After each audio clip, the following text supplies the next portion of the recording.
O King Pariksit, subduer of the enemy, after Chitraketu satisfied Lord Shiva and his wife Parvati, he boarded his airplane and left as they looked on.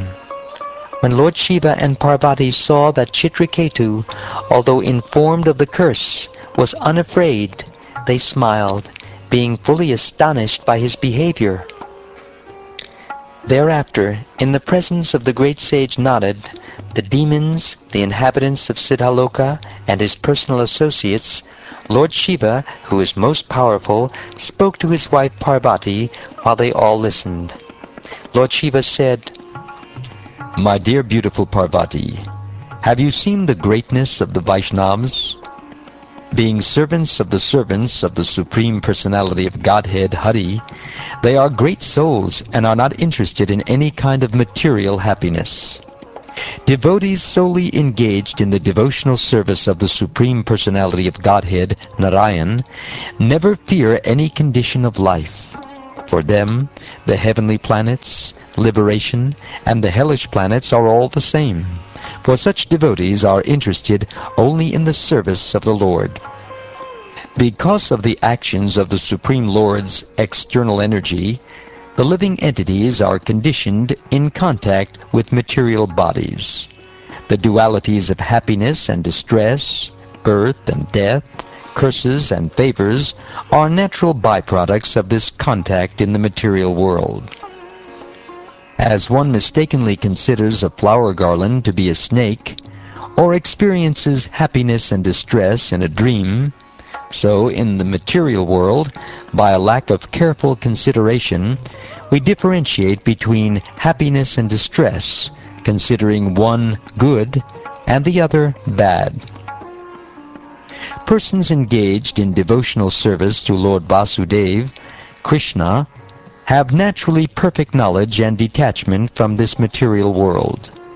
Therefore, such devotees are not interested in the so-called happiness or so-called distress of this world. Neither I, Lord Shiva, nor Brahma, nor the Ashvini Kumaras, nor Narad, or the other great sages who are Brahma's sons, nor even the demigods can understand the pastimes and personality of the Supreme Lord. Although we are part of the Supreme Lord, we consider ourselves independent, separate controllers, and thus we cannot understand his identity. He holds no one as very dear, and no one as inimical.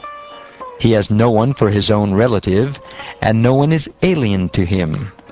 He is actually the soul of all living entities.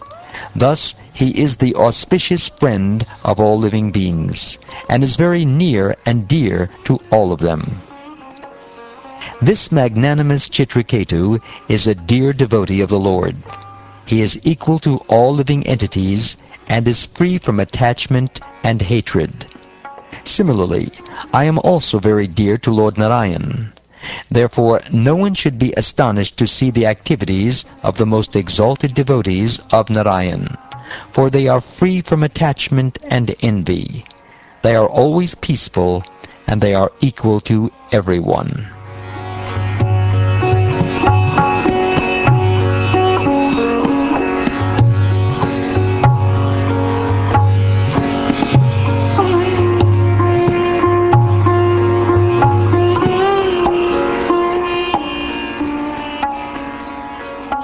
O King, after hearing this speech by her husband, the demigoddess, Uma, the wife of Lord Shiva, gave up her astonishment at the behavior of King Chitraketu and became steady in intelligence.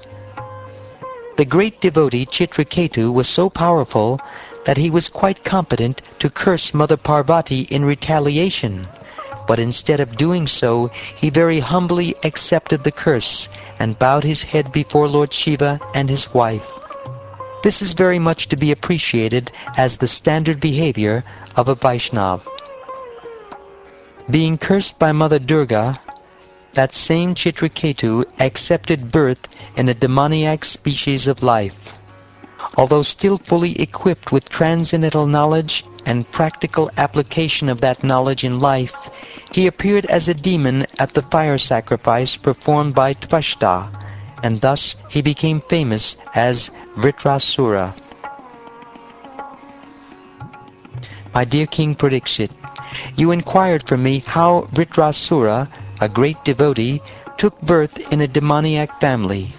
Thus I have tried to explain to you everything about this. Chitraketu was a great devotee or Mahatma. If one hears this history of Chitraketu from a pure devotee, the listener also is freed from the conditional life of material existence. One who rises from bed early in the morning and recites this history of Chitraketu, controlling his words and mind, and remembering the Supreme Personality of Godhead, will return home back to Godhead without difficulty.